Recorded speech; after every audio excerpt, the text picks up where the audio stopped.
नमस्कार, आप देख रहे हैं मनी 9 और मैं हूं आपके साथ विशाल शर्मा। केंद्रीय सरकारी कर्मचारियों में इन दिनों 8वें वेतन आयोग को लेकर काफी चर्चा है, क्योंकि मोदी सरकार ने 28 अक्टूबर को 8वें वेतन आयोग के टर्म्स ऑफ रेफरेंस यानी शर्तों को मंजूरी दे दी। इसके साथ ही सुप्रीम कोर्ट की पूर्व जज जस्टिस रंजना प्रकाश देसाई को इसका चेयरपर्सन भी बना दिया गया है। अब आयोग अपनी रिपोर्ट तैयार करेगा और लगभग 18 महीने में सरकार को सौंप देगा। इसके बाद कैबिनेट उसे मंजूरी देगी। हर बार की तरह इस बार भी सबसे बड़ा सवाल यही है कि फिटमेंट फैक्टर का क्या होगा, क्योंकि पूरी सैलरी की बढ़ोतरी इसी पर तय होती है। कई लोग सोच रहे हैं कि क्या इस बार सैलरी सच में डबल हो सकती है या नहीं। इसके अलावा सरकार के इस ऐलान के बाद कर्मचारी संगठन नाराज दिख रहे हैं। कह रहे हैं कि सरकार ने 8वें वेतन आयोग की घोषणा तो जनवरी में की थी, लेकिन चेयरमैन और पार्ट टाइम सदस्य यानी जो मेंबर्स चुनने में ही पूरे 10 महीने लगा दी। अब आयोग को अपनी रिपोर्ट देने के लिए 18 महीने का वक्त दिया गया है, यानी रिपोर्ट आएगी साल 2027 के बीच में। और अगर सरकार ने उस रिपोर्ट पर तुरंत फैसला नहीं किया तो वेतन बढ़ोतरी लागू होते होते साल 2027 का अंत हो जाएगा। यानी आसान भाषा में कहें तो कर्मचारी और पेंशन भोगी दोनों को अब भी करीब 2 साल और इंतजार करना होगा। तो चलिए पूरी तस्वीर को समझने की कोशिश करते हैं। पूरी चर्चा में शामिल होने के लिए हमारे साथ कन्वीनर NCJCM स्टाफ साइड से शिव गोपाल मिश्रा सर जुड़े हुए हैं और स्टूडियो में हमारे साथ मौजूद हैं हमारे सहयोगी और वरिष्ठ आर्थिक पत्रकार प्रवीण शर्मा सर। आप दोनों लोगों का मनी 9 के इस खास लाइव में बहुत स्वागत है sir. Thank you Vishal. Mishra sir, आपका रुख करना चाहेंगे। सबसे पहले आपसे जानना चाहेंगे कि जिस तरह से 10 महीने के बाद सर गठन का जो ऐलान किया गया, इस खबर को आप कैसे देख रहे हैं? इस पर पहले आप अपना ओपनिंग रिमार्क दीजिए। देखिए, बहुत अधिक समय विशाल भाई लगाया सरकार ने सर। मैं तो यही कहूँगा, बड़ी देर कर दी सनम आते आते जी। क्योंकि इतना टाइम नहीं लगना चाहिए था। लेकिन मुझे लगता है कि ये जो जैसा कि हमारे लोग और बहुत सारे पत्रकार साथी भी इस पर चर्चा करते करते कह देते थे कि ये दिल्ली के चुनाव के समय में पे कमीशन की घोषणा की कि पे कमीशन बैठाएंगे। बिहार के चुनाव के बीच में वो इसका गठन हो गया है। अब 18 महीने लगने हैं तो उत्तर प्रदेश के चुनाव होंगे उस समय, और अगर रिपोर्ट फिर लागू होनी है तो लोकसभा चुनाव तक जा सकती है जी। तो मैं तो इसको राजनीतिक नजरिए से ही देख रहा हूँ जी। अब सर आपसे समझना चाहेंगे कि AITUC यानी all India trade union Congress ने भी अपनी नाराजगी जताई है। वो कह रहे हैं कि कर्मचारी और पेंशनर्स के साथ इंसाफ करना चाहिए। वो कह रहे हैं कि सरकार कह रही है कि खर्च अपना देखेगी, उस हिसाब से वेतन या पेंशन में बढ़ोतरी वाला मामला आएगा। तो उनका कहना है कि जब सरकारी कर्मचारियों को जो पैसा देना रहता है तब उनको याद आ जाता है कि भाई देश का खजाना वो लुट जाएगा, उस पर भार पड़ जाएगा। देखिए विशाल जी, बात यह है कि खर्चा देखना तो सरकार का काम है और उसको देखना भी चाहिए जी। और आज तक जितने भी पे कमीशन बने हैं, हर एक के टर्म्स एंड रेफरेंस में ये बात आई है कि जब भी हम इसका फाइनल करेंगे तो देश में केंद्र सरकार का जो बजट है उसके बारे में देखेंगे, जो राज्य सरकारों की माली हालत है उसके बारे में देखेंगे। तो ये कोई बुरी बात नहीं है, वो उनको देखना भी चाहिए, क्योंकि देश को लुटा करके कोई काम नहीं हो सकता है। और बाकी एक बात मैं जानता हूँ कि सरकारी कर्मचारियों को जो मिलना चाहिए उसमें अगर कोई कटौती होगी या वो सरकार देने का काम नहीं करेगी तो अभी हम लोग जो केंद्र सरकार के कर्मचारी हैं वो इतने सक्षम हैं कि सरकार से जो हमें चाहिए वो हम लोग लेने में अभी तक सफल रहे हैं और आने वाले समय में भी सफल रहेंगे। सर तो इसलिए हमको कोई डर नहीं है इस बात का। सरकार ने आयोग बैठा दिया, जज साहिबा बैठी हैं, उनके सामने हम अपने डॉक्यूमेंट्स रखेंगे, अपनी बात को रखेंगे और आज तक जितने भी आयोग बैठे हैं सबके सामने हम लोग अपने सवाल को लेकर के गए हैं और उन्होंने हमारे सवालों को माना है।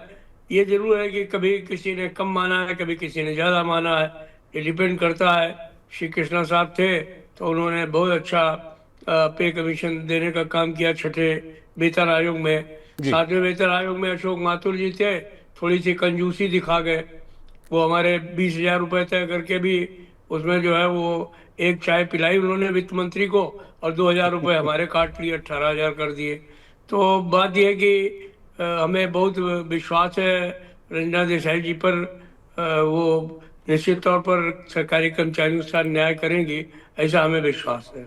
सर, जो चेयरपर्सन की बात आपने कही कि उन पर बहुत विश्वास है, लेकिन और जो 2 मेंबर्स के जो नाम आ रहे हैं, जो प्रोफेसर साहब जो हैं पुलक घोष साहब, और जो वर्तमान में जो नेचुरल गैस एंड पेट्रोलियम के जो सेक्रेटरी हैं पंकज जैन साहब, उनके बारे में भी अगर आप कुछ कहना चाहें, कैसे देख रहे हैं इस पूरी कमेटी? देखिए, जहाँ तक जैन साहब का मामला है, हम जानते हैं उनको, क्योंकि वो हमारे सेक्रेटरी रहे हैं गवर्नमेंट ऑफ इंडिया के, और मैं स्टाफ साइड जीएसएम का सेक्रेटरी हूँ। जी। तो इसलिए इन सबसे हम लोगों का बराबर मुलाकात होता रहता है।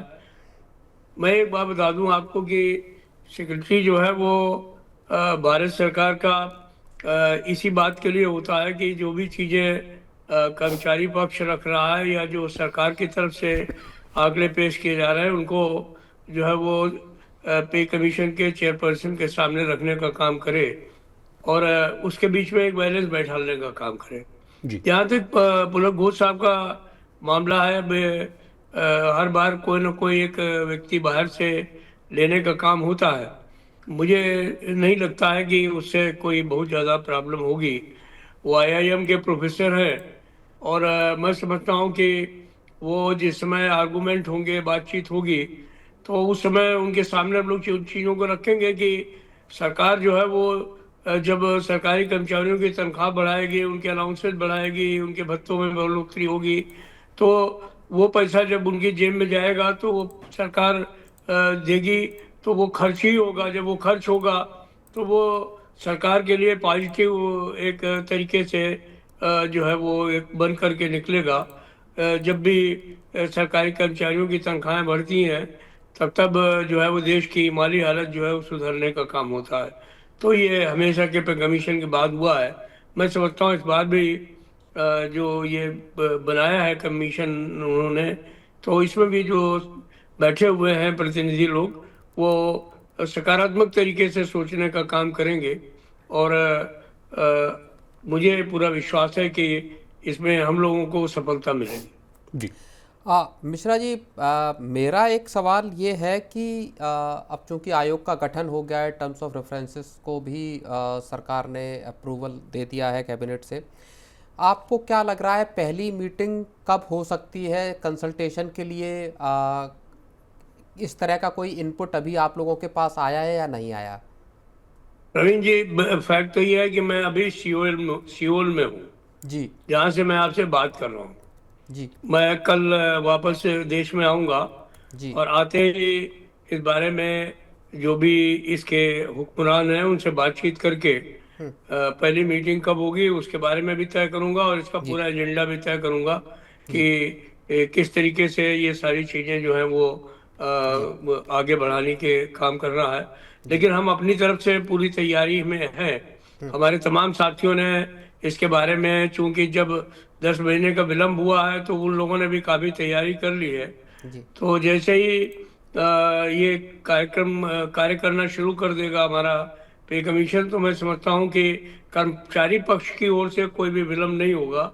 हम ठीक अपना प्रतिवेदन, अपना मेमोरेंडम जो है वो समय से उनको देने का काम करेंगे, और जी इसका जो भी आने के बाद में शेड्यूल बनता है उसको हम आपसे जरूर शेयर करने का काम करेंगे प्रवीण जी। बिल्कुल। जी। मेरा एक सवाल और है, मैं ये जानना चाह रहा हूँ, अभी बात हुई जो चेयरपर्सन का अनाउंसमेंट किया है जस्टिस रंजना प्रकाश देसाई का, उनका जब हम प्रोफाइल देख रहे थे तो उसमें कई रिटायरमेंट के बाद, सुप्रीम कोर्ट के जस्टिस के तौर पर रिटायरमेंट के बाद, वो कई सरकार के बड़े पैनलों में उन्होंने अगुवाई की है। चाहे यूसीसी के पैनल की अगुवाई हो, गुजरात की हो, उत्तराखंड की ड्राफ्टिंग कमेटी को उन्होंने हेड किया, और कई उन्होंने बड़े फैसले भी दिए बतौर जज, जिसमें उन्होंने हज कोटा को लेके जो कॉस्ट रिडक्शन को लेके भी फैसले किए। मैं ये जानना चाह रहा हूँ, आपने भी उनका प्रोफाइल देखा होगा, आपको क्या लग रहा है बार्गेनिंग इस बार कड़ी होने वाली है आप लोगों की जब आप उनके साथ बैठेंगे अपनी सैलरी बढ़ाने को लेके? प्रवीण जी, मुझे पूरा विश्वास है कि रंजना जी जज के साथ साथ महिला भी हैं, जी और एक महिला जब किसी भी जो है बजट को देखती है सरकारी कर्मचारी के, तो वो बेहतर तरीके से आकलन कर लेती है कि इस समय जो हालात हैं उनमें सरकारी कर्मचारी जो है वो कितने पैसे में काम चला पाएगा। तो इसलिए हमको कोई संदेह नहीं है कि उन्होंने चाहे जो फैसले दिए हों, जहां फैसले दिए हों, लेकिन मुझे पूरा विश्वास है जो सरकारी कर्मचारी हैं उनके बारे में जो उनके फैसले हैं, पे कमीशन की रिपोर्ट आएगी तो मुझे तो पूरा विश्वास है कि वो फैसले जो है वो सरकारी कर्मचारी के हक में ही होंगे, ऐसा मुझे विश्वास है। सर इसी के साथ हमारे व्यूअर्स जो हैं काफ़ी संख्या में सर आपसे सवाल पूछना चाह रहे हैं। एक व्यूअर का सवाल ले लेते हैं सर। राहुल कुमार जी पूछ रहे हैं कि sir please Shiv Gopal Mishra sir से पूछिए कि फैमिली यूनिट 5 होगा ना 8th पे कमीशन में, तो फैमिली यूनिट को लेकर बहुत समस्याएं हैं सर। हाँ, ये बात आप सही कह रहे हैं विशाल जी, चूंकि फैमिली यूनिट को लेकर के हम लोग पिछले 2 पे कमीशन में काफ़ी संघर्ष कर रहे हैं। कारण यह है कि ये जो पे कमीशन है वो 2 बच्चे और 2 मियाँ बीवी लेकर के इसको बढ़ने का काम करता है, और जो बच्चे हैं उनका यूनिट भी आधा आधा कर देता है। तो उससे क्या होता है कि 3 यूनिट काउंट किए जाते हैं। हमारा कहना यह है कि माँ बाप को यूनिट परिवार से अलग नहीं किया जा सकता। तो इसलिए इस बार हम लोग पूरी तैयारी के साथ में जाने वाले हैं कि आप जो यूनिट्स हैं वो 3 के बजाय 5 काउंट करें, और उसके बगैर काम नहीं चलेगा। क्योंकि अगर आप 5 यूनिट काउंट नहीं करेंगे तो हमारे साथ न्याय नहीं हो सकता है। तो इस सवाल को लेकर के हम लोग जाने वाले हैं पे कमीशन के सामने कि हमारे माँ बाप को हमारे से अलग नहीं कर सकते हैं आप, और उनको भी हमारे फैमिली में काउंट करके आपको पूरा जो यूनिट है वो 5 लेना पड़ेगा। सर एक सवाल जो बार बार आ रहा है जिसको लेके बहुत सारा सोशल मीडिया पे भी बस चल रहा है, वो चीज़ है फिटमेंट फैक्टर को लेके।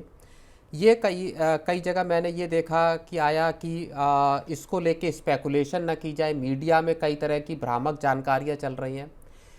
आपको क्या लगता है, क्या इसमें जो प्रैग्मेटिक अप्रोच क्या हो सकती है सरकार की? देखिए, सरकार की अप्रोच क्या होगी ये तो मैं नहीं जानता हूँ, क्योंकि सरकार की अप्रोच तो हर बार कुछ न कुछ नए तरीके से हो जाती है। जी लेकिन हम जो साथी हैं जेसीएम स्टाफ साइड के, उन लोगों ने आपस में बैठ करके बातचीत की है इस बारे में। जी हालांकि हम लोगों ने अभी ये तय नहीं किया है कि सरकार को फिटमेंट फैक्टर के बारे में हम लोग क्या जो है वो फिगर देने वाले हैं, जी उस पर कोई तय नहीं किया। लेकिन हम लोग ये बात जरूर कर रहे हैं कि भाई ये जो फिटमेंट फैक्टर डॉक्टराइट फार्मूले के अनुसार बाबा आदम के जमाने से चल रहा है, जी उसमें परिवर्तन की आवश्यकता है। जी क्योंकि उस जमाने में लोग खाली जलेबी खाते थे, आज के जमाने में बच्चे जलेबी खाते नहीं हैं। उस जमाने में जो है वो एक जो है वो जो है वो नहीं उस सर, जमाने में क्या अंडरवियर बनियाइन से लेकर के कमीज और पैजामा तक जो है वो एक ही कपड़े का जो है वो सारे परिवार को बनवा दिया जाता था, लोग पहन लेते थे। थान के कपड़े अभी से सर। किसी बच्चे को आप जो है वो ले जाइए और उसको कोई ब्रांडेड के अलावा कोई चीज पसंद ही नहीं आती है। नहीं तो डाटा आप तो क्या कभी आप था ही नहीं, जीबी डाटा जो है नहीं वो सर, कभी था ही नहीं। आज सबसे ज्यादा जरूरी जो है वो ये डाटा हो गया है। तो सवाल इस बात का है कि अब फिटमेंट को तय करने के लिए हमें जो नई चीजें हैं उनको सामने रख करके इसको बनाना पड़ेगा, और ये हम लोग सब उस पर आपस में बहस कर रहे हैं, बातचीत कर रहे हैं। और मुझे आशा है कि निकट भविष्य में जो हम अपनी मीटिंग बुलाने वाले हैं प्रवीण सर। उसमें हम लोग इस पर तय कर लेंगे कि हम किन किन चीज़ों को बास्केट में चाहते हैं, जो सरकार उनकी कीमतों के आधार पर फिटमेंट फैक्टर को तय करे, और हम अपनी तरफ से फिटमेंट फैक्टर भी सुझाने का काम करेंगे। नहीं तो क्या कोई मिनिमम एक ऐसा आइडिया आप लोगों ने रखा हुआ है कि साहब इससे कम नहीं होना चाहिए, एक फेयर आइडिया, जिससे, क्योंकि हमारे साथ बहुत सारे दर्शक रंजीत जुड़े हुए रॉय हैं। जी, प्रवीण सर वो लिख रहे हैं कि कुछ नहीं 1.95 मिलेगा, और कुछ लोग जो लिख रहे हैं सर वो कह रहे हैं कि बिल्कुल। 2.86 से ऊपर भी मिल सकता है। इसको लेके बहुत सारी उहापोह की स्थिति है, बहुत सारे कयासबाजी चल रही। कोई एक बेसिक की साहब इससे नीचे नहीं हो सकता, कुछ ऐसा आइडिया अगर आप दे पाए कि इससे नीचे स्वीकार्य ही नहीं देखिए, होगा। 2.86 से नीचे तो नहीं हो सकता है, ये बात तो आप मान करके चलिए। बाकी ब्रेक। ऊपर क्या होगा ये अभी हम लोगों ने तय नहीं कर पाया है। इसलिए तय नहीं कर पाया कि हम भी स्पेकुलेशन में विश्वास करते नहीं हैं, जी और चूंकि हम लोग जिम्मेदार ट्रेड यूनियन के लोग हैं, और सरकार के सामने जा करके हमको बहस करनी पड़ती है, पे कमीशन के सामने जा करके बहस करनी पड़ती है, तो हम बात वही रखना चाहते हैं जो कि सरकार को हम लोग मनवा सके, और सरकार को हम अपनी बात को जो है यथार्थ के साथ में समझा सकें कि भाई हम जो डिमांड कर रहे हैं उसका कारण क्या है। जी तो अभी हम लोगों ने इसके बारे में कोई पक्के तौर पर कोई मन नहीं बनाया है, लेकिन अब निश्चित है, चूंकि अब पे कमीशन की टर्म्स एंड रेफरेंस भी आ गया है। टर्म्स एंड रेफरेंस से हम लोग बहुत ज़्यादा खुश तो नहीं हैं, क्योंकि हम लोगों ने 18 पॉइंट का एक चार्टर दिया था टर्म्स एंड रेफरेंस के लिए। सरकार ने जो है वो उसको घुमा फिरा करके एक जलेबी बना दी है। तो उसको हम लोग अब देखते हैं किस तरीके से इससे निपटने का काम हो। तो हमारे सामने खाली एक सवाल जो है वो अभी जो है वो खाली फिटमेंट फैक्टर का ही नहीं है, अभी टर्म्स एंड रेफरेंस में भी चीज़ों को कैसे लाया जाए। जो इम्पॉर्टेंट इश्यूज हम लोगों ने डीओपीटी सेक्रेटरी के सामने उठाए थे और उनको लिखित में भी दिए थे, और जिनको कि सरकार ने जो है टर्म्स एंड रेफरेंस में शामिल नहीं किया है। तो अभी एक ये भी सवाल है कि इसको लेकर के हम आपस में चर्चा करेंगे कि कैसे उनको with in these terms and reference लाया जाए, या फिर सरकार को जो है वो इस बात को कहा जाए कि भाई ये चीज़ें और ज़रूरी हैं, इनको भी टर्म्स एंड रेफरेंस में शामिल करने का काम किया जाए। जी जी तो चलिए हम अपने व्यूअर्स को ये बता दें कि 2.86 का जो फिटमेंट फैक्टर है उससे कम पर जो है कर्मचारी संगठन जो है वो मानने वाले नहीं है। तो मोटा मोटी अगर समझा जाए कि 2.86 का जो फिटमेंट फैक्टर है वो उसके आसपास जो है आपको 8वें वेतन आयोग में इतनी बढ़ोतरी मिल सकती है। तो अब इसको आप बहुत ही आसान भाषा में समझाएं तो मान लीजिए 20,000 रुपए के आसपास अगर आपकी जो बेसिक सैलरी है तो वो करीबन 3 गुना तक बढ़ सकती है, यानी कभी 40,000-80,000 के आसपास जो है वो सर आपको 60,000 के आसपास जो है सर वो आपका जो है सैलरी जो है वो बढ़ता हुआ दिखेगा। सर इसी के साथ सर एक सवाल आपसे प्रवीण सर मैं आपसे पूछना चाहूंगा, जिस तरह से सर ने भी कहा कि जो फिटमेंट फैक्टर वाला जो मामला है उसको बदलने की जरूरत है सर, तो मैं कई बार मनी सेंटर में आपसे चर्चा भी करते रहता हूं। अगले साल से सर कहा जा रहा है कि जीडीपी का जो नंबर को जो कैलकुलेट किया जाएगा, तमाम जो है इंडिकेटर्स को तय करने का जो पैमाना है, मापने का जो तरीका उसको बदल रही है सरकार। तो क्या 8वें वेतन आयोग के लिए भी जो फिटमेंट फैक्टर बहुत बड़ा फैक्टर है उसका भी मापने का तरीका बदलने की जरूरत है? नहीं, मैं असल में ये सवाल शिवगोपाल जी से करना चाहता था। अभी जब बात हो रही थी मैं ये समझना चाह रहा था, जब अभी वो बता रहे थे क्योंकि खर्चों का पैटर्न बदला है पुराने वक्त के मुकाबले, अब कंजम्पशन के तरीके बदले हैं, लिविंग का जो कॉस्ट है वो बढ़ी है। तो क्या जो देखिए दो चीज़ें हैं, एक प्राइवेट सेक्टर है और एक सरकारी सेक्टर है। सरकारी सेक्टर में जो सैलरी को तय करने का भले 10 साल में एक बार सरकार ने बनाया है तरीका कि 10 साल में एक बार सैलरी को बढ़ाया जाएगा, लेकिन क्या इसका तौर तरीका बदला नहीं जा सकता? इतना बड़ा बहुत सारी चीज़ें होती हैं, 2.5-3 साल का वक्त लगता है। क्या जो एक तरह का जो अप्रेजल सिस्टम है इसको सालाना आधार पे नहीं किया जा सकता? एक बात। दूसरी बात, इतना कॉम्प्लेक्सिटी की फिटमेंट फैक्टर क्या होगा, डीए किस तरह से कैलकुलेट किए जाएंगे, इन सब चीज़ों को जो कॉम्प्लेक्सिटीज़ है इसको दूर करके इसको सिंप्लीफाई नहीं किया जा सकता? ये मेरा सवाल दरअसल अब आज मैं मिश्रा जी से ही पूछना चाह रहा था। जी नहीं, ये बात आप प्रवीण जी बिल्कुल ठीक कह रहे हैं, और मैं आपको बताऊं कि इस बारे में पे कमीशन बैठाने से पहले हाईएस्ट स्तर पर काफ़ी इस पर चर्चा भी हुई है, ऐसा नहीं है कि। और एक समय पर ये बात आई कि आखिर से ये पे कमीशन के बजाय हम कोई पे कमेटी बैठा दें या हम कोई वेज रिव्यू कमेटी बना दें, जैसे कि बैंकों में है या पब्लिक सेक्टर में है, वहाँ पर 5 साल में वेतन बदल जाते हैं, तो वहाँ पर एक वेज बोर्ड है। तो ये सारी बातें जो हैं वो हाईएस्ट लेवल पर डिस्कशन में रही हैं, लेकिन अनफॉर्चुनेटली इस इशू पर कहीं ना कहीं पर कर्मचारी पक्ष में भी एकता नहीं रही है, और हम लोगों को ये शंका बनी रहती है कि अगर कोई जज नहीं होगा, अगर कोई इंडिपेंडेंट व्यक्ति नहीं होगा, तो सरकार के जो सेक्रेटरीज हैं वो सरकार के दबाव में काम करेंगे, और बाद में जो सरकार कहेगी कि ये ऐसा कर लो वैसा ही कर देंगे।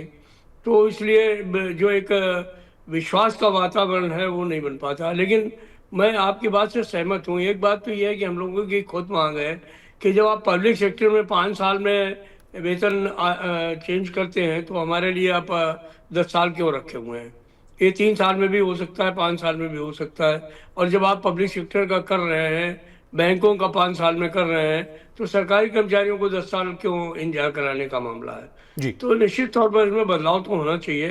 दूसरी बात ये पे कमीशन की जो प्रक्रिया है ये भी बड़ी दुरूह है। और अंत में आप देखिए कि ऐसा लगता है कि जब रिपोर्ट आ जाती है तो हम लोगों को लगता है कि ये काम तो शायद 1 महीने के अंदर हो सकता था। जी अगर पे में डीए जोड़ना है, फिटमेंट फैक्टर से उसको मल्टीप्लाई करना है, कुछ थोड़ा बहुत जो है वो भत्तों में परिवर्तन कर देना है, और कोई मौलिक चेंज नहीं करना है, तो फिर इतना समय लगने का क्या मतलब है। जी मिश्रा सर, ये जो इसी के साथ जो अगला सवाल ये आ रहा है सर कि एरियर को लेकर जो है हमारे व्यूवर्स जो है सवाल पूछ रहे हैं कि मिश्रा सर से पूछिए कि मान लीजिए कहा तो जा रहा है कि 1 जनवरी 2026 से है जो आपको पैसा मिलेगा, लेकिन मान लीजिए मामला जो है या गाड़ी जो है 28 तक फैल जाएगी सर, बढ़ती हुई नजर आ जाएगी, तो क्या सर फिर 2 साल का एक मुश्त पैसा जो है वो भी तो भारी पड़ जाएगा सरकार को देने में? फिर उस समय भी रोने गाने लगेंगे कि भाई 2 साल का एरियर बन गया, आप कैसे दें? इसके साथ ही सर मैं आपको जोड़ दूं, नहीं, क्योंकि आप लोग का एक डिमांड भी हमको था 18 महीने का डी एरियर वाला भी मामला लटका हुआ था।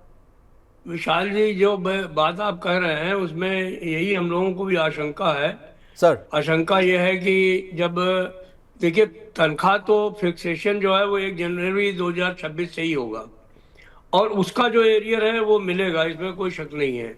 लेकिन जो भत्ते हैं, हमने पिछले कई पे कमीशन देखे हैं, जब से वो पे कमीशन लागू होता है तभी से उसके भत्ते जो है वो देय होते हैं।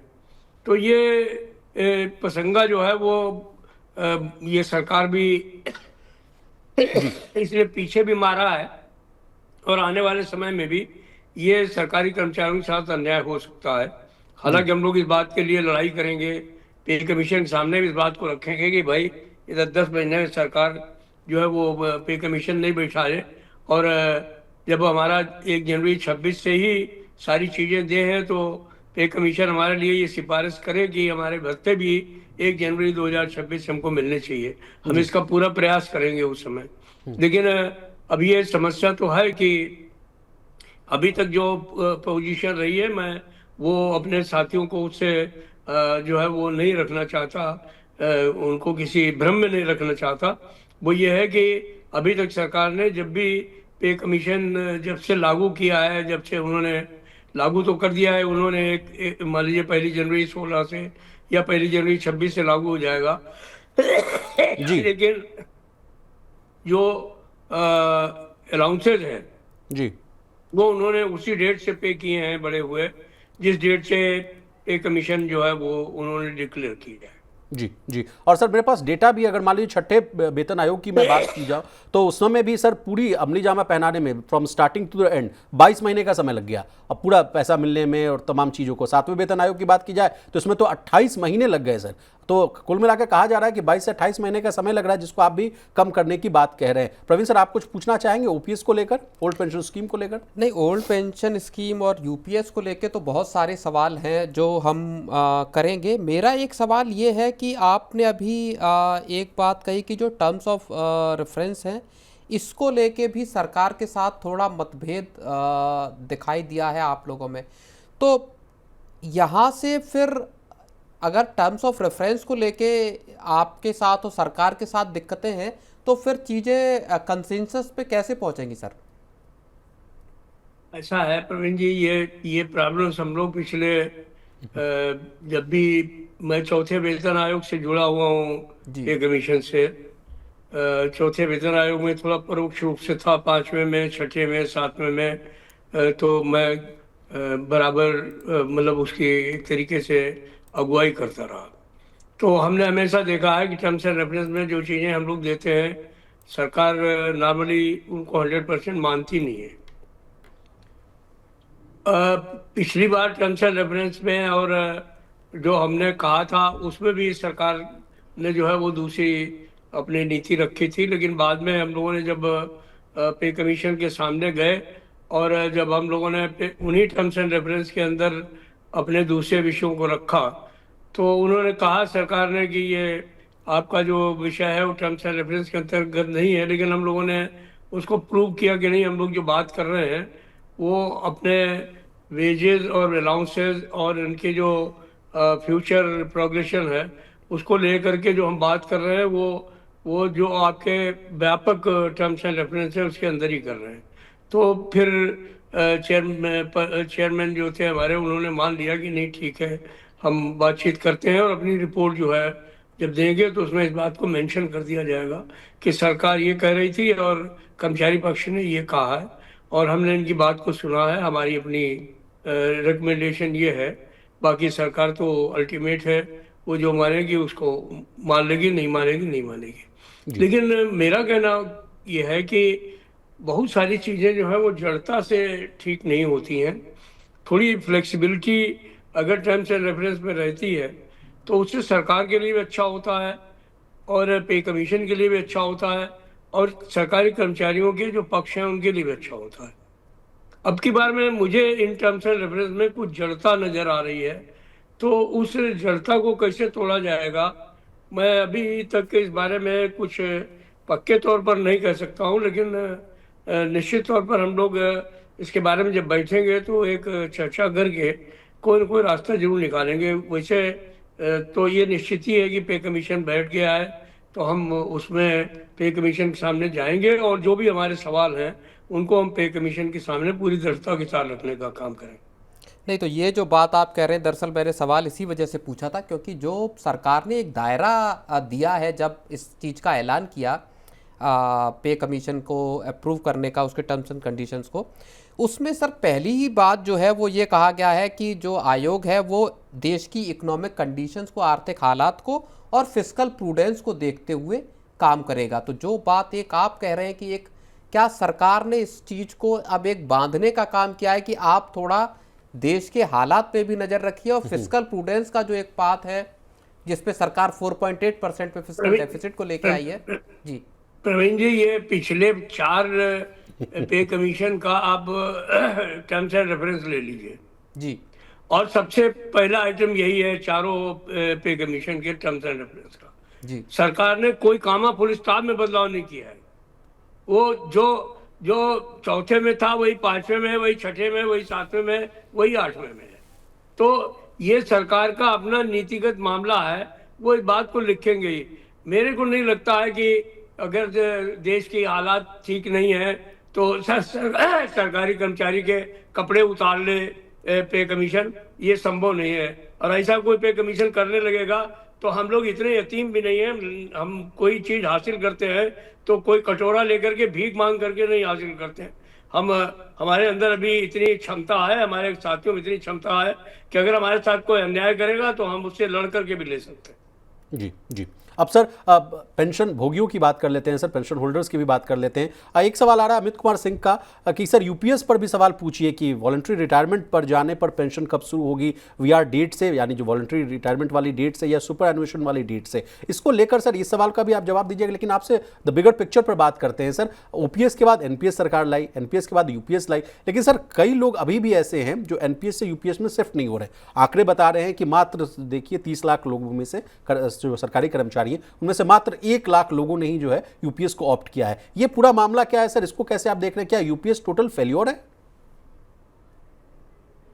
देखिए, जहां तक यूपीएस का सवाल है मैं आपको ये बता दूं कि ये ओपीएस नहीं है, ये कंट्रीब्यूटरी पेंशन स्कीम है। लेकिन मैं एक बात मानूंगा कि इसमें सरकार ने काफ़ी जो है फ्लेक्सिबिलिटी हम लोगों के कहने पर लाने का काम किया है।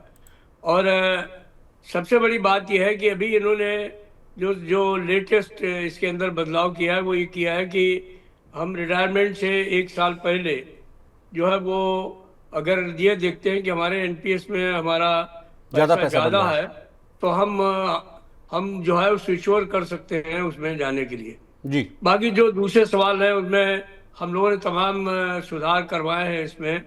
अभी ये जो एक सवाल है कि यूपीएस के समय में पैसा मिलेगा, रिटायरमेंट वॉलंटरी रिटायरमेंट के समय पैसा मिलेगा कि नहीं मिलेगा, हमने कैबिनेट सेक्रेटरी के सामने इस सवाल को उठाया है और अभी हमारी नेशनल काउंसिल की मीटिंग होने वाली है, वहाँ पर भी ये सवाल है। मुझे पूरा विश्वास है कि जब वॉलंटरी रिटायरमेंट लोग लेंगे उसी समय से उनको पेमेंट मिलने का काम होगा।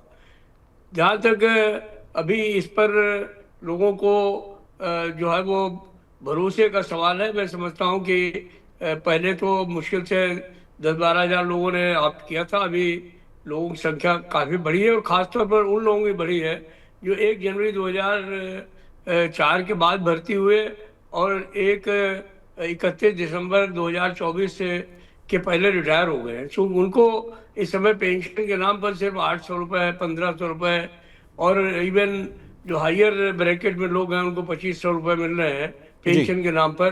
तो इसलिए वो लोग जो है वो यूपीएस को बहुत जबरदस्त तरीके से ऑप्ट कर रहे हैं। जी तो ये एक सरकारी नीति है।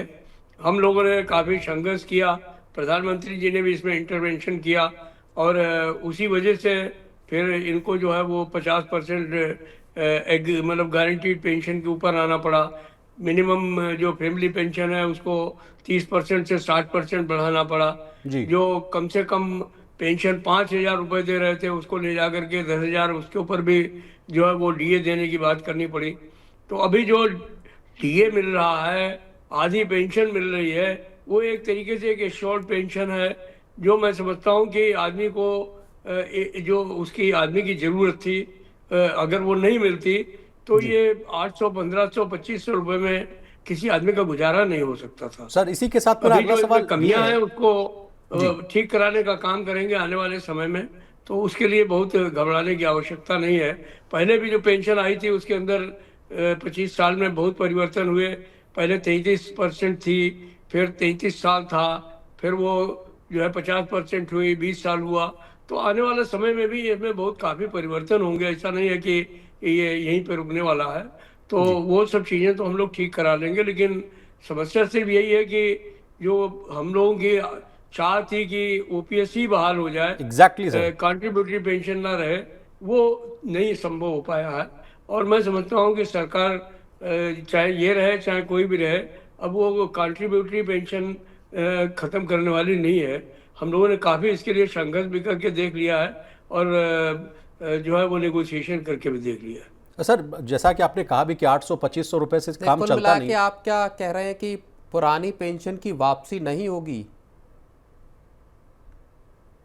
मुझे तो ऐसा लगता है, क्योंकि मैंने इस विषय पर करीब करीब 15-16 साल लड़ाई लड़ी, और 2 साल तो पिछले बहुत ज़बरदस्त लड़ाई हुई। और जब प्रधानमंत्री जी ने बुला करके इस मामले पर बातचीत की, तो ये एक तरीके से मामला बिल्कुल साफ सामने आ गया कि भाई देखिए, अब आज के समय में अगर आप ये अपेक्षा करते हैं कि पुरानी पेंशन बहाल कर दी जाए तो ये बिल्कुल संभव नहीं है। नहीं, तो लेकिन कर्मचारी संगठन तो आंदोलन करने की बात कह रहे हैं। एक बड़ा आंदोलन जंतर मंतर पे अभी 9 तारीख को होना है, फिर एक इस वो महीने के आखिर में वो भी होने की। आंदोलन आंदोलन इससे पहले भी बहुत हुए हैं, और आंदोलन हम लोगों से ज्यादा किसी ने किए नहीं है। हमने जंतर मंतर क्या, पूरा दिल्ली जाम कर दिया, रामलीला मैदान में जितने लोग थे उससे ज्यादा पूरे दिल्ली में फैला दिए। और फिर हमारे पास में लड़ने की हम लोगों में क्षमता है। हमने अगर लड़ने की बात कही जाए तो अगर रेल बंद करी जाए तो फिर देश बंद हो जाएगा, ऐसी बात नहीं है। लेकिन समस्या ये है कि हम लोग ये सोचते रहते हैं कि देश भी चले और हमारे सरकारी कर्मचारियों का कोई नुकसान भी ना हो। तो नहीं, हम लोग लेकिन इस रास्ते पर जा रहे हैं कि जो भी पुरानी पेंशन स्कीम में सुविधाएं थी वो हमको सारी की सारी बहाल हो जाए। सुक्कू। और हम ये बात आपको कहना चाहते हैं कि हमने पुरानी पेंशन स्कीम में जो चीजें थी उनमें से 80% से ज्यादा जो सुविधाएं हैं उनको बहाल कराने का काम किया है। जो बची हुई हैं उनको भी निकट भविष्य में सरकार से बातचीत करके हल कराने का काम करेंगे। तो फिर बाकी सर, नाम जिनको दूसरा आंदोलन क्यों करना रखना है है सर? जैसा उनको आप कह रहे हैं कि 80% चुप कर ही करना दिया है। है, तो 20% के लिए नाम ही चेंज कर दे, यूपीएस को हो जाएगा ओपीएस कर दे। बस यही तो मुश्किल है। जो आप कह रहे हैं वो बात तो बड़ी आसान लगती है, लेकिन सरकार के लिए टैक्स बहुत बेनिफिट मुश्किल है। देना हो सर, फैमिली पेंशन को 60% करना हो, 25 साल से सरकार 20 जो साल है वो करना हो। उसके लिए ये बहुत मुश्किल तलब काम है। वो उन्होंने जो काम किया है वो कितने दबाव में किया है, और उसके लिए हमको क्या क्या करना पड़ा है हम जानते हैं। नहीं, अगर लेकिन उनको क्या ये डर नहीं होता, अगर उनको ये डर नहीं होता कि रेल बंद हो जाएगी, तो वो कभी ये भी नहीं करने वाले थे। जी नहीं, लेकिन क्या एक बस और सवाल है कि क्या राजनीतिक पार्टियां, खासतौर पर विपक्ष की पार्टियां भी अब आपके साथ खड़ी होती हुई नजर आ रही हैं? क्योंकि बिहार का चुनाव है और बिहार के चुनाव में जो आपका हिमाचल कांग्रेस है उनका या जो महागठबंधन है उन्होंने ये वादा कर दिया है कि पहली कैबिनेट बैठक में ही पुरानी पेंशन व्यवस्था राज्य कर्मचारियों के लिए आएगी। तो क्या एक बार फिर से पुरानी पेंशन का मसला गरमाता हुआ दिखाई दे रहा है? अभी 2-1 साल पहले मतलब 18 के बाद एक तरह से ये मामला थमसा गया था। प्रवीण जी, हम लोग सरकारी कर्मचारी हैं और हम किसी के भी झांसे में आने वाले लोगों में नहीं हैं।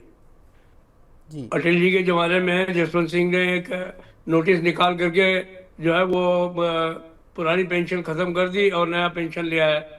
और मनमोहन सिंह के ज़माने में PFRDA एक्ट बना करके उसके ऊपर मोहर लगा दी गई, उसको सीमेंटेड कर दिया गया। तो मैं ये जो झांसा देने वाले लोग हैं, मैं जो है वो उनसे सहमत नहीं हूँ। मैं किसी पॉलिटिकल पार्टी और राजनीतिक विचारधारा नहीं, मेरी विचारधारा सिर्फ ये है कि हमारा जो सरकारी कर्मचारी है उसका कोई नुकसान नहीं हो। मुझे मालूम है ये सरकार बदल भी जाए, जो दूसरी सरकार आएगी वो भी ये सब नहीं करने वाली है। अभी कर्नाटका में उनकी सरकार है, उन्होंने कहा कि नहीं नहीं, ये जो UPS आया है बिल्कुल बहुत अच्छा आया है। उन सिद्धारमैया का बयान है, जिस दिन प्रधानमंत्री जी ने घोषणा की कि कैबिनेट में, उसके नेक्स्ट डे बेंगलोर में उन्होंने ये बयान दे दिया। हमारे जो राजस्थान में गहलोत साहब थे, उन्होंने कहा कि हम तो इसको बहाल कर देते हैं पुरानी पेंशन को, और फिर उसके बाद में हार भी गए, चुनाव भी हार गए और उसके बाद में बहाल नहीं कर पाए। वो हिमाचल प्रदेश में कहा कि हम दे देते हैं इसको, तो फिर दे क्यों नहीं रहे उसको?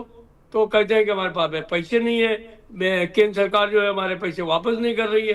तो ये जो झोल है, ये इस तरीके से सरकारी कर्मचारियों को जो है वो समझते हैं कि ये मूर्ख है। तो सरकारी कर्मचारी मूर्ख नहीं है, सरकारी कर्मचारी सारी चीज़ों को समझता है। और हम किसी राजनीति में नहीं पढ़ना चाहते, चाहे जिसकी सरकार रहे। हमको तो अपना जो कुछ भी मिलेगा वो अपने संघर्ष के बूते पे मिला है, संघर्ष के बूते पे ही मिलेगा। बाकी एक बात मैं जानता हूँ कि जो चीज़ें हो सकती हैं वो उसके लिए भी हम लोग समझते हैं कि क्या मिल सकता है, क्या नहीं मिल सकता है। अगर हम इन सब चीज़ों को नहीं समझेंगे तो मैं नहीं समझता हूँ कि चीज़ें जो हैं वो ठीक तरीके से चलेंगी। और ठीक है, हम लोग सरकारी कर्मचारी हैं, लेकिन सबसे पहले हम लोग एक देशवासी भी हैं। हमें अपने देश के बारे में सोचना पड़ेगा और अपने बारे में भी सोचना पड़ेगा। मिश्रा सर, एक लास्ट सवाल मैं आपसे पूछना चाह रहा हूँ। जिस तरह से कर्मचारी संगठनों में ये भी एक रोष था कि देखिए देश में महंगाई जो है बहुत है। कहा जाता है कि जब DA बढ़ता है तो 2%, 3% जो है लगातार ये जो है पिछले कई सालों से देखने को मिल रहा है। विकेश कुमार जी का भी एक सवाल है सर, वो भी कह रहे हैं कि DA का जो फॉर्मूला है वो भी बदलना चाहिए। क्या आप इनकी बातों से सहमत है सर? 2-3% DA ना बढ़े, ज़्यादा बढ़े? नहीं, मैं इस बात से तो सहमत हूँ कि जो हमारी जो बास्केट है और जो ये शिमला इंडेक्स है, ये इसको निश्चित तौर पे बदलना चाहिए। वर्तमान जो ज़रूरतें हैं, अगर उनके हिसाब से हम लोग महंगाई को कैलकुलेट नहीं करेंगे तो कोई फ़ायदा नहीं। हम कहते हैं महंगाई ना बढ़े, हमें महंगाई भत्ता चाहिए ही नहीं, लेकिन आप महंगाई के ऊपर रोक लगा दीजिए और महंगाई पर रोक लगा करके हमको कोई महंगाई भत्ता नहीं चाहिए। लेकिन महंगाई बढ़ती रहे और महंगाई उन चीज़ों की बढ़ती रहे जो आज कंजम्पशन में है। आप जो महंगाई भत्ता जिस पर कैलकुलेट होता है, प्राइस इंडेक्स जिस पे आप बनाते हैं, वो प्राइस इंडेक्स बनाने के लिए जो आप जो है वो चीज़ें ले रहे हैं उनको अपनी बास्केट में, वो बास्केट ही जो है वो आपकी आउटडेटेड है। तो वो बिल्कुल ठीक नहीं है। मैं बिल्कुल सहमत हूँ उनसे कि इस बास्केट को चेंज होना चाहिए। और उसके बाद में अगर मान लीजिए सरकार कहती है कि चीज़ों के दाम नहीं बढ़ रहे हैं, कुछ नहीं हो रहा है, महंगाई नहीं बढ़ रही, तो ठीक है, कोई बात नहीं, आप हमको महंगाई मत दीजिए। लेकिन महंगाई बढ़े तो उसका सही आकलन होना चाहिए और उसके आधार पर हमको महंगाई भत्ता मिलना चाहिए। उनमें अगर बढ़े हुए महंगाई भत्ता की बनता है तो निश्चित तौर पर सरकार को देना चाहिए। अब मिश्रा जी, बस एक लास्ट सवाल और फिर हम वाइंड अप करेंगे शो को। मैं एक चीज़ ये समझना चाह रहा हूँ कि चूँकि पुरानी पेंशन से लेके 8वें वेतन आयोग तक जो तमाम कर्मचारी संगठन हैं, उनमें एक राय कितनी है? क्या जैसे कि अब आप कह रहे हैं कि पुरानी पेंशन नहीं आ सकती, लेकिन कुछ कर्मचारी संगठन जो अलग अलग हैं वो आंदोलन के रास्ते पे भी हैं। यहाँ आपको अपने जो हिस्सा है, वहाँ कर्मचारियों के साइड का जो हिस्सा है, वहाँ पे आपको एक राय लाने में भी क्या मुश्किलों का सामना करना पड़ सकता है? देखिए प्रवीण जी, बात यह है कि हम लोग विभिन्न जो है वो मतांतर के लोग हैं। जैसे मान लीजिए हमारा संगठन ऑल इंडिया फेडरेशन है, तो ये किसी भी पॉलिटिकल पार्टी की कोख से पैदा नहीं हुआ है। तो हम लोग जो है वो एक तरीके से इंडिपेंडेंट लोग हैं, और इंडिपेंडेंट हो करके अपने संगठन को चलाने का काम करते हैं। तो इसलिए हमको किसी अपने आका से, राजनीतिक आका से नहीं पूछना पड़ता है कि मेरी राय क्या होनी चाहिए।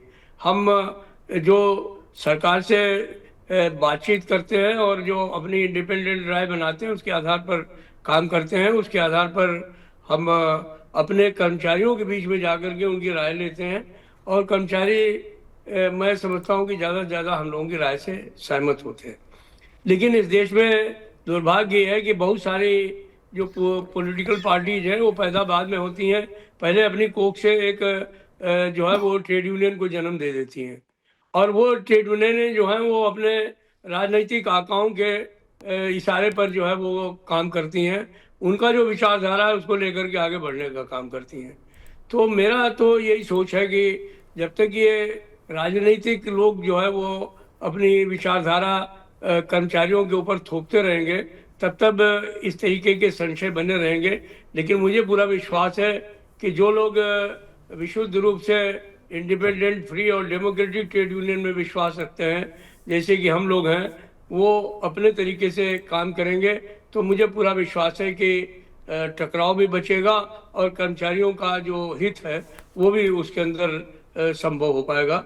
मेरी अपनी फेडरेशन की, यूनियन की भी यही नीति है, और उसी को लेकर के हम लोग आगे बढ़ने का काम कर रहे हैं। शिव गोपाल मिश्रा सर, आपका बहुत शुक्रिया, आपने कीमती समय निकाला, तमाम विषय को बहुत ही आसान भाषा में विस्तार से समझाने की कोशिश की, तो आपका बहुत शुक्रिया सर। बहुत बहुत धन्यवाद विशाल भाई, आपको भी, और प्रवीण जी विशेष तौर पर आपको। Thank you sir, thank you sir. तो इसी तरह देश, दुनिया और बिजनेस जगत से जुड़ी तमाम ताजा तरीन खबरों के लिए बने रहिए हमारे साथ और देखते रहिए मनी9।